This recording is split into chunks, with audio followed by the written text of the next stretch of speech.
So I'm basically just passing these one down into a constructor.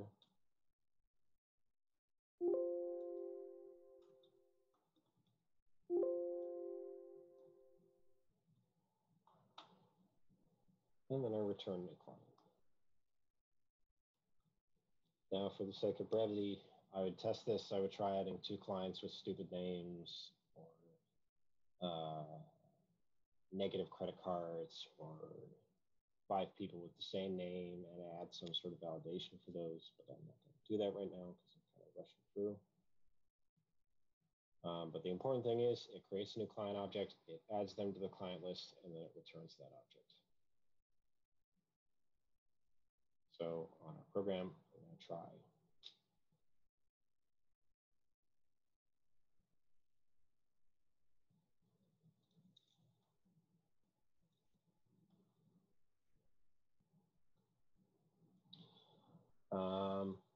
Okay. You should also have overloads for creating premium rooms for VIP clients. I'm going to skip over that. Okay. Hotel needs a reserve room and checkout room. So first thing I'm going to do is do reserve room.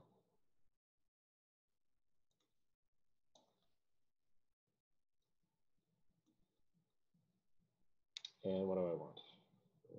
Room, client, int occupants. So in my opinion, looking back at this, I actually don't like this. It doesn't make sense for me to like, I'm going to find a room object and a client object, and I'm going to put them in here. So I'm actually going to create a string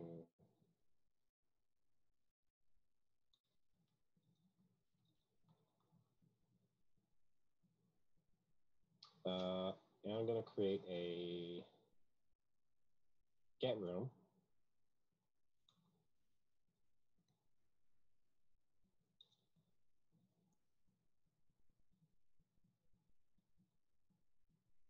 I'm going to loop over my list of rooms.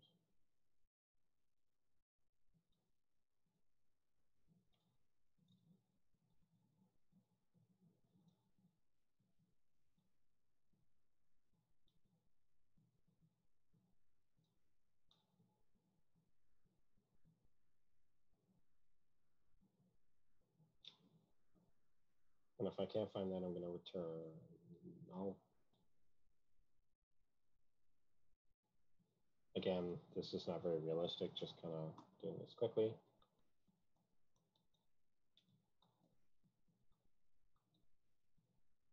And you'll write a lot of little get methods like these. So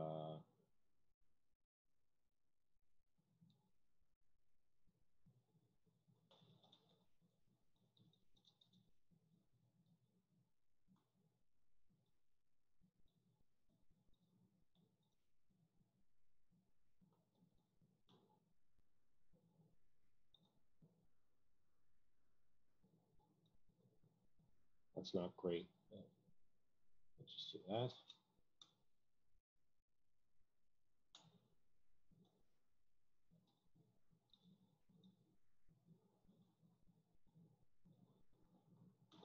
So this is kind of how I'll build up my methods, is I'll get some parameters that make sense, like a room number and a client's name. I'll create get methods for those. So get a room by its number, get a client by their name.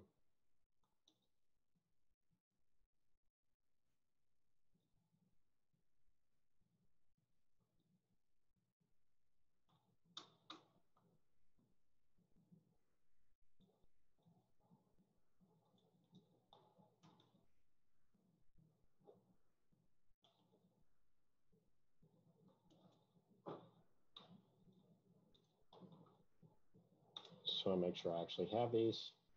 Otherwise, I'm going to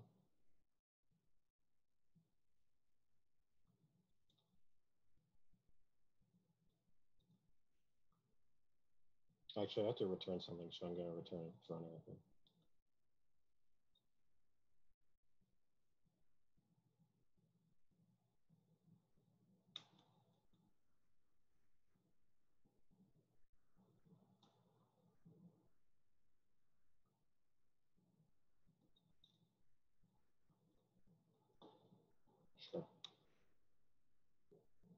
So if these both exist, I'm going to say reservation.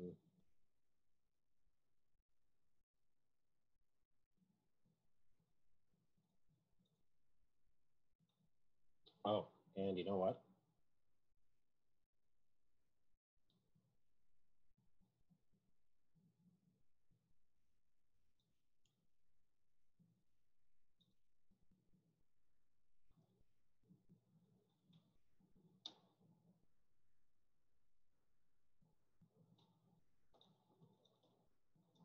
This is a terrible exception message. You should give a better exception message than this.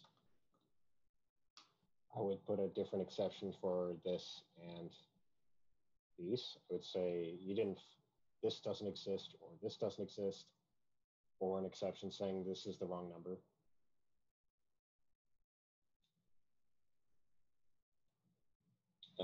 What's my occupants? And so in this example, if you don't catch it, it just stops.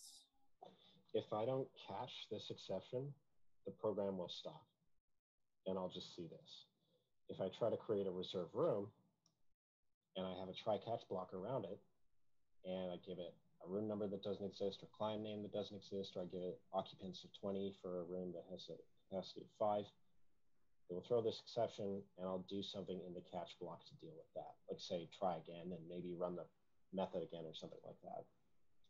Okay. And the catch block is something you'll put in like after. Yeah, something I would put outside. So Okay.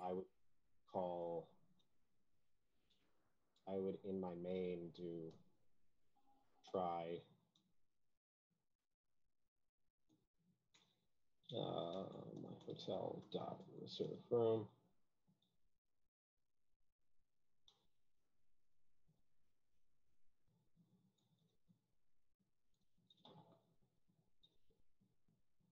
It's going to leave my 3 cats in there. Leave dot for vacation.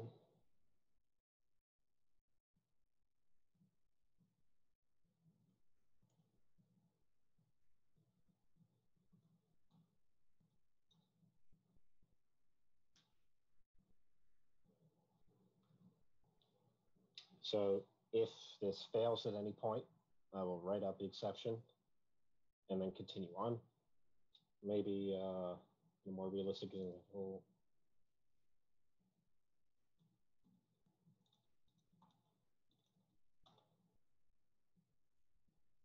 So by having this try catch outside of here, if an exception happens inside of this, if I ever hit an exception inside of the try block, and that is in any methods, or if I do one even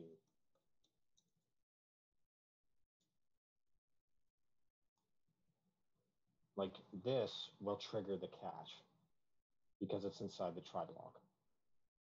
Also, any errors in here will trigger the catch, or any errors inside of methods inside of this. So anything occurring inside of this block will immediately skip over to the catch block.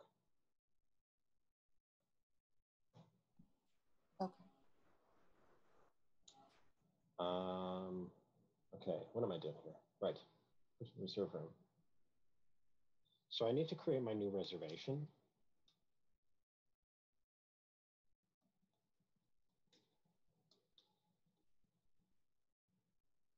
I need to add it to the list on the hotel. And I need to add it to my objects. So client reserving.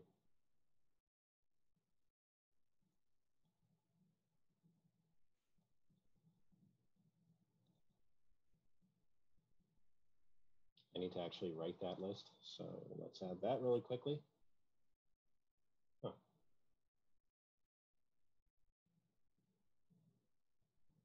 Why is it getting mad at me?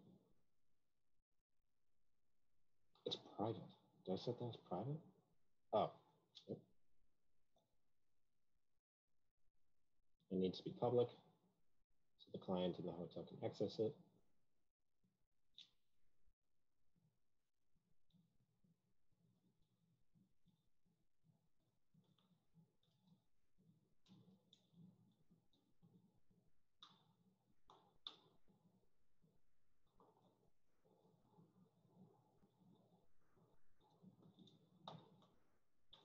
So this is just hooking up all of that data. So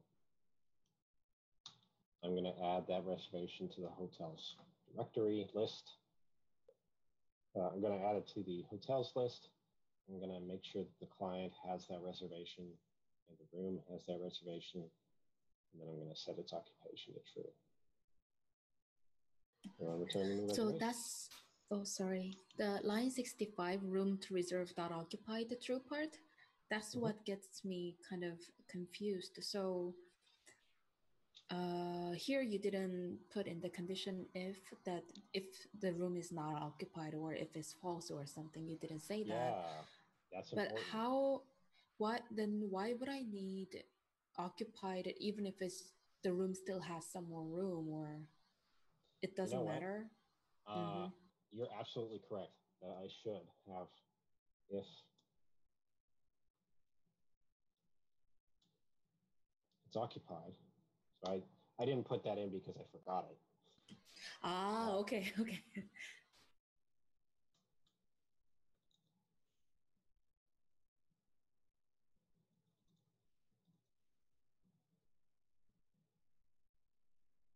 So the thing about these exceptions is I would probably have a list on my index or whatever of all the rooms that are occupied. So if I somehow still called that, I would get an error saying like, no, you can't do that.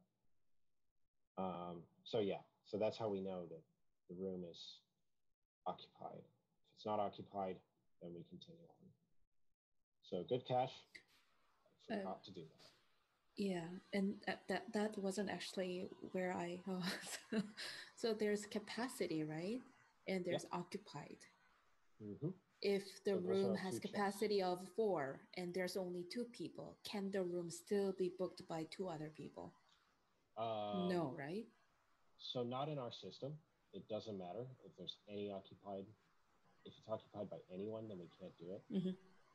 Okay. If this is like a hostile situation, then yeah, maybe, I was thinking about that. Is it like Airbnb, like people sharing a room? Or yeah, okay, maybe, got it. Maybe I would do a refactor for a hostile so that like occupied doesn't matter anymore. It's just about capacity. Okay. Thank you. Yeah, no problem. So that's our reserve. Checkout room.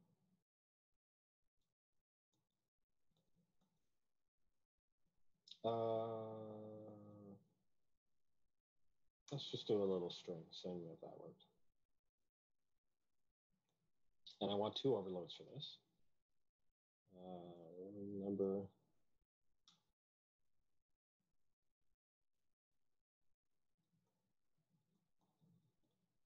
So I want to be able to say client so-and-so wants to leave, or I want to kick whoever's in this room out. So first I want to get my room.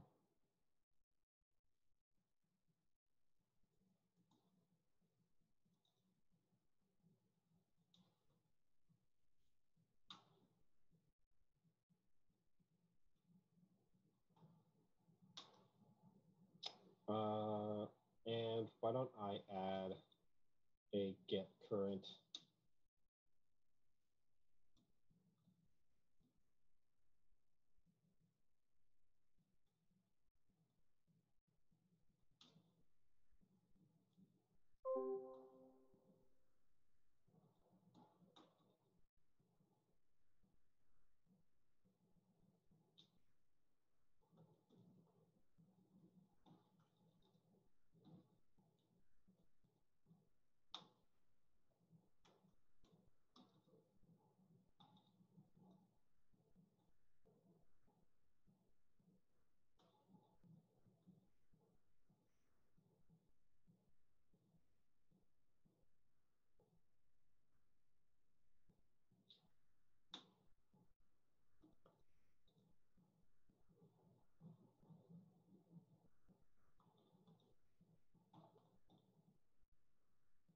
Okay, so I'm going to run this method.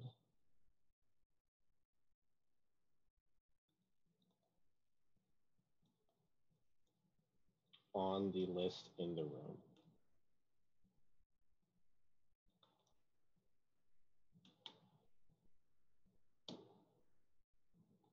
So I'm going to pass in all the reservations on the room that I find into this method. I'm going to get the one that's current. I'm going to say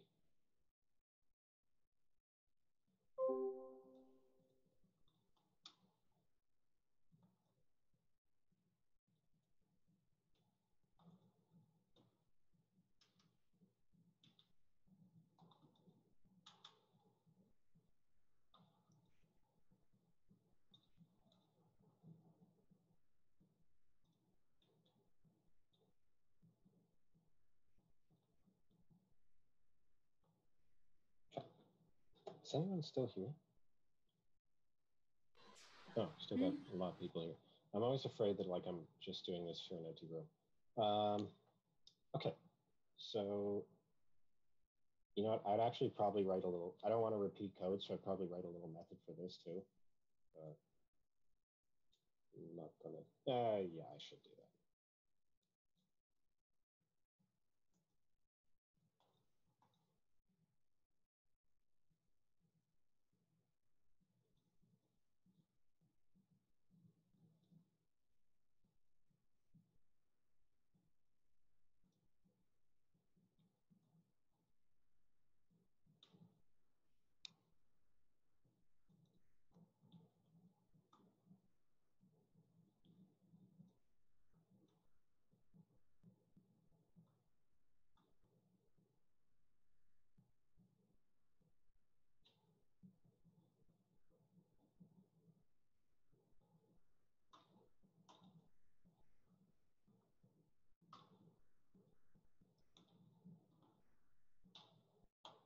Okay, so I build a bunch of little methods to build up that big method.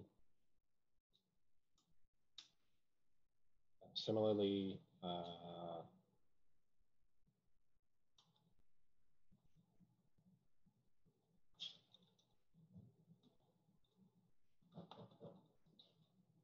will you guys excuse me for just 1 minute? Okay. We'll be right back.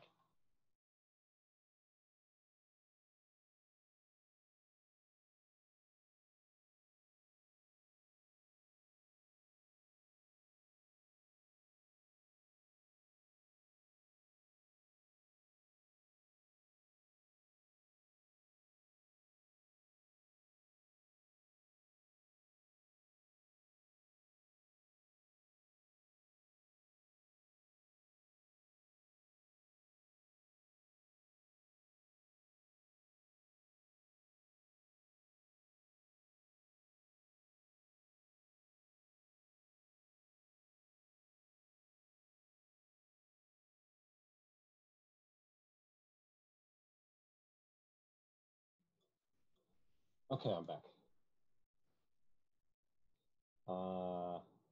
Okay, so I was getting the client. So now I need to say,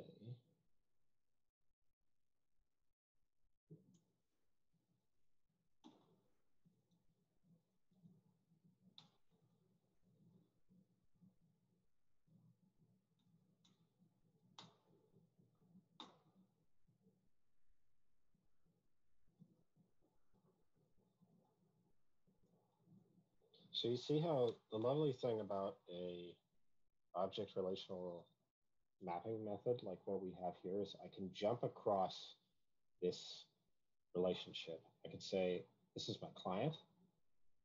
This is the reservation I want on the client's list of reservations. And this is the room I want on the reservations. So that's kind of leapfrogging across from client to reservation to room.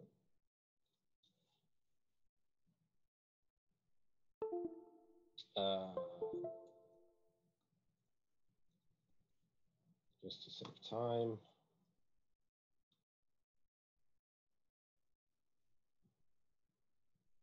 Oh no.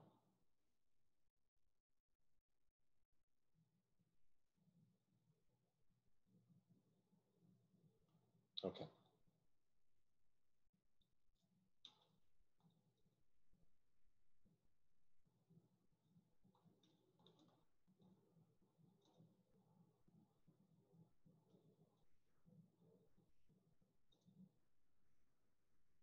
Oops. Oh, geez.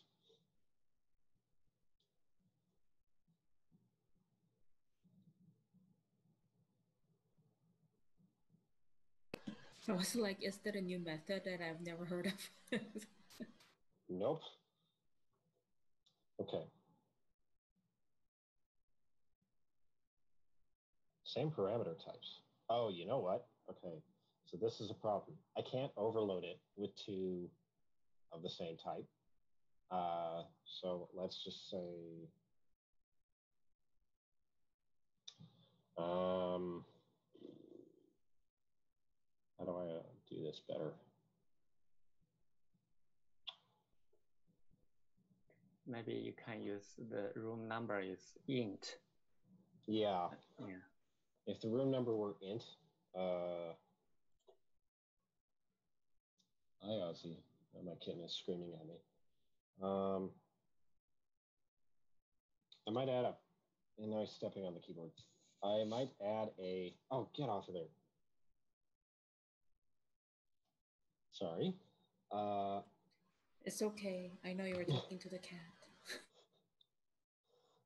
So maybe what I would do is,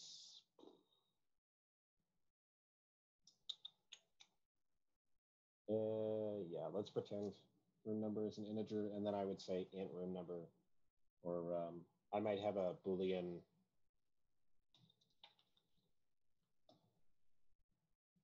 And then I would say if is room, do this, else find by the client name. So yeah, I was kind of overlooked that. But this is the important thing here, is being able to use the client name to get the client object and then jump across that client object using the client object's reservation list, and then using the reservation to get the current room. You'll do a lot of methods like that in an ORM. So that's helpful to get used to. So yeah, that's kind of how I would do things. I would do a lot more testing, and I would do a lot more validation, but just kind of running through this as speedy as I can. That's kind of the quick and dirty way of doing it. And I didn't add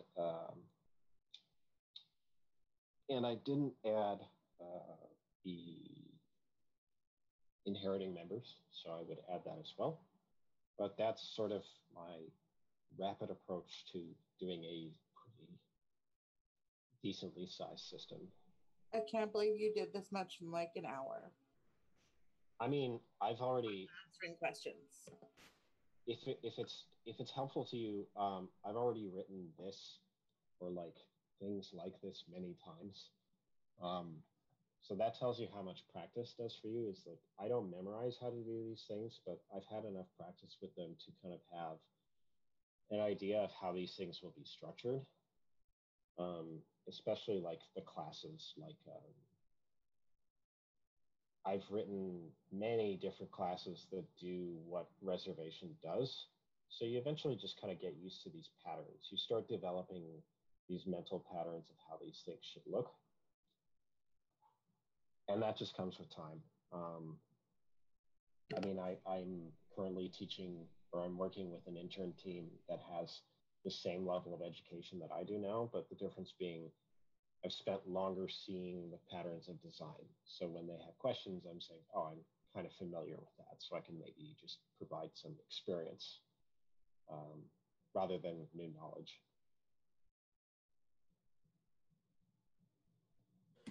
This was great. Thank you so much. Yeah, not a problem. Yeah, super helpful. Like this was great. Yeah, and I have no problem with doing that. Kind of doing at the end of the week or something, kind of reviewing how I build these things. I might make them a bit smaller because I'd love to get more input in terms of like how you guys built them. Because ideally, on Friday, like everyone will have a built system and we can kind of compare and contrast. Well, that'll be fun. I'm so excited to see your guys' submissions for the project, because they're always everyone makes this very different, and they're there's a lot of artistic license. So some people actually make some really interesting versions of this project. I'm looking forward to your guys'. That being, we don't have any big plans for the weekend, right? Oh yeah. Chen.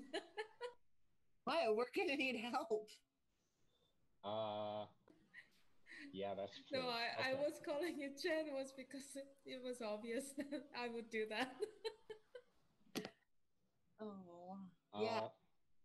I will make myself available for a few hours on each weekend. So on the weekend, since you guys have a big project and stuff.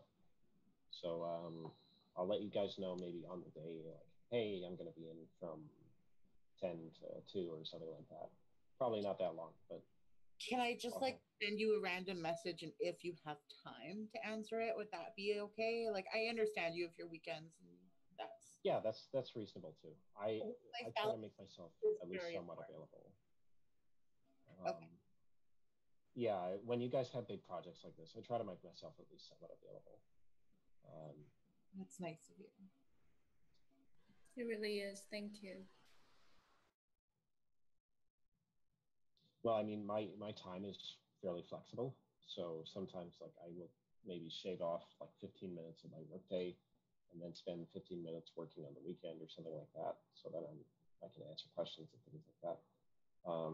Because like John really insists that I keep my hours, like you work this amount of time, so you can answer X amount, you can answer questions for X amount of time. So like my work is a bit flexible as long as I get the work done and at the labs and stuff, they're like, you know, you can leave a bit early. So I do that. And then I'm here on the weekends to answer some questions.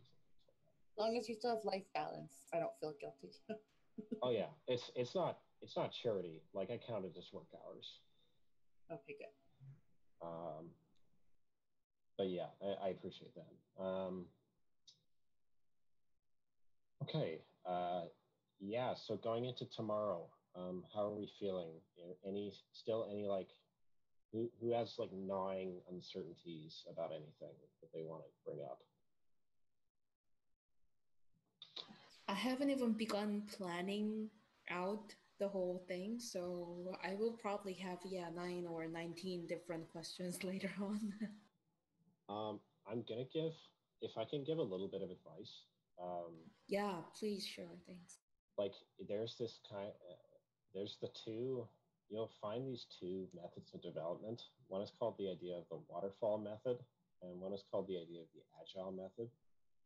The waterfall method is the whole project is meticulously planned out, and then it gets built. And the agile method is you have a general idea of what you want, you build one thing, you try it out, see if it works, and then you build the next thing to kind of build upon that. It's also called bottom-up development. So like starting very small and adding on small increments of work. Waterfall methods, meticulously planning out at one end and then like having the whole thing done in one fell swoop of programming does not work. It's a disaster. You will not find things just like don't go according to plan. You'll find that your system needs to change regularly. So like I think it's a good idea to have an idea of how you want things. Maybe like plot out like this is how I would like my game to look. This is how I want to be able to navigate the menus. But don't drive yourself crazy. Like I need to have not over specifics, you mean? Okay. Yeah. Okay. Don't be maybe be specific about what you want the product to look like, but don't be too specific about how you're going to program it, because inevitably you're going to try to program something a certain way and you're going to find out, oh, this doesn't work. Or actually, I'd rather do it this way. And if you stay flexible like that, if you keep building in small iterations, it makes your life so much easier. Okay, thank you. Is that agile programming something about like the extreme programming, or I've heard it somewhere? Yeah, some people call it extreme programming. There's like, so agile is a very broad term, and there are kind of schools of thought within it. The most popular one. I learned the term when I was writing under John, like the resumes. Yeah. He wanted us to learn more about the jargons, so I went in. Okay. So that's it. Okay, got it. Yeah, agile development is this idea of like, I'm actually doing, we're doing agile with the interns. So what is basically happening is we have a million little cards of like small specific details that we want our program to do. Like, I want to be able to log in as a student. Somebody will grab onto that card and try writing it. And the next day, we'll all sit down and we'll all say, I did this yesterday. This is what worked. This is what didn't work. This is what I'm going to try to do today. And you keep on working in those little, we'll maybe set a goal for like a week of work. We'll say, we'll do all this work. We'll see how things look in a week. And then we'll decide how things should look next week. Because maybe sounds so much fun. It can be fun. Like it's how I like to work. I'm not a planner. I don't like plans because I find they make me anxious about following them. So I find that it works especially with programming if you don't have like a giant plan. And instead you just have like, this is the kind of stuff I want to do. Do some programming, look at it after you did it for a little while, say, this is what's working, this is what's not, and kind of work on that. Solve small problems repeatedly. Don't try to solve a big problem. Okay, I got that. Thank you. Yeah, I love talking about this stuff too, which is why I can spend like 5 hours telling you why I think that's the best.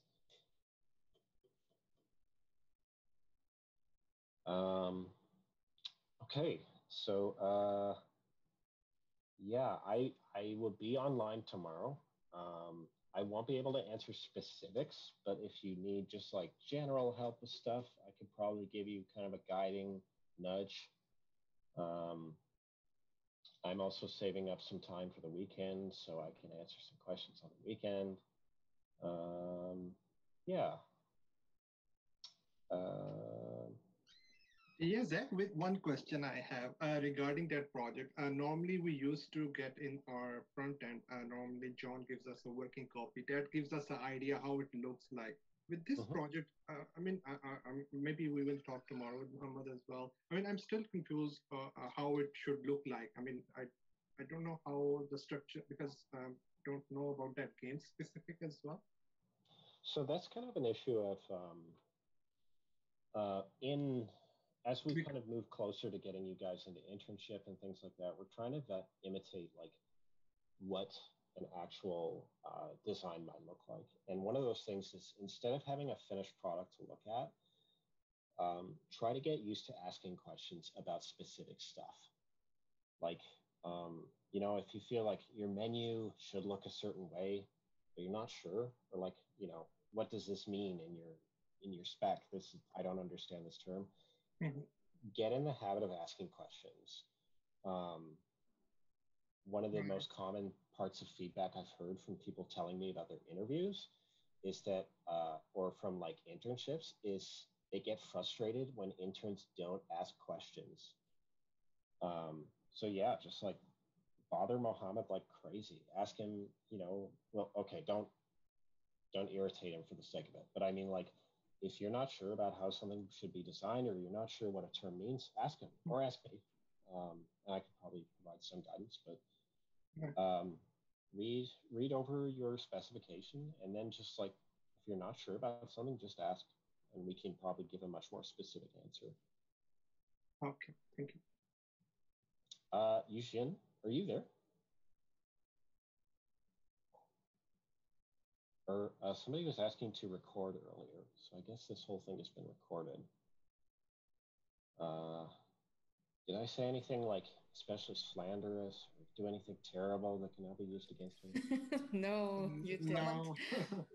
What do you mean? You're like I don't know, like the nicest TA I've ever met. And no one's recording. If someone's recording, there's a sign usually up there. I don't know. Oh, is there a sign?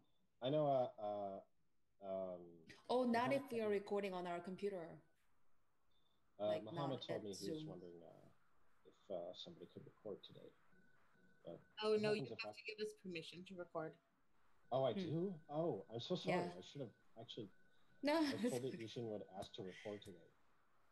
Yeah, I forgot to ask permission to Muhammad today, and I just recorded on my computer. He made a joke about it that I will keep, if I keep on doing this, I'll get deported. Oh no. It was. I know it was kind of scary. At first I felt like I was getting blackmailed or something, but then later, oh well. And Mohammed explained that 90% of what he says is joking. So yeah, That's true. I'm fine now. It wasn't funny. Well, I'm fine now. It was just a little surprise at the beginning. I find Mohammed and I have a very similar sense of humor, but it's harder to tell when Mohammed is sarcastic. Even if it's sarcasm, that was really inappropriate. It was super inappropriate. That may be true. Yes. Anyway, so there's nothing that we recorded anything about you that is gonna be libel suit cause or anything. Don't worry. Okay, that's a relief. I always worry. Or we'll just use it as blackmail so that we get good marks. Okay, cool. I'm always just worried that I casually just scrolled over my banking info or something like that because I left it in the background. So, what?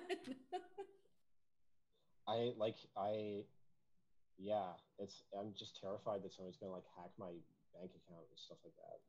Oh, that I am too. I always check my bank account. That happened to me. That happened to me before. But your bank. What, really? Your bank has insurance. You're fine. All of my money was put back. You know what it makes me think of is, so we have that network security. Mm-hmm. I really hope they're not recording now just because we're just chatting and they're going to look back at the recording. And be Guys, stop recording if you are. Just stop right now. Okay. This is just going to be boring. But somebody I was talking to. Credit card information is. So much of security, apparently, network security, is just they call it social engineering, of just teaching people how to be more secure. It's not counteracting hackers with super software. It's just teaching people not to make passwords that are their cat's name followed by their cat's birthday or something like that. I saw a thing on YouTube where they were interviewing these people, and they're like, "What's your password usually?" And people were answering. They were like, my birthday. And then a few minutes later, she's like, "So when were you born?" And she's like, "Oh, February 6th." Oh man. Their passwords. So.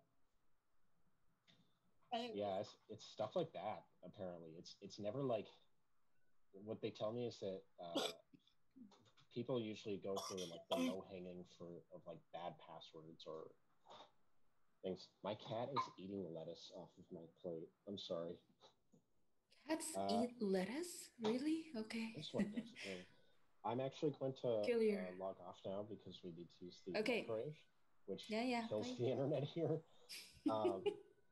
But yes, please keep in touch tomorrow, and I will see you all soon. Good luck with the exam. Okay. Thank you. Bye. Thank you. Have a good evening. Bye. Have a good day.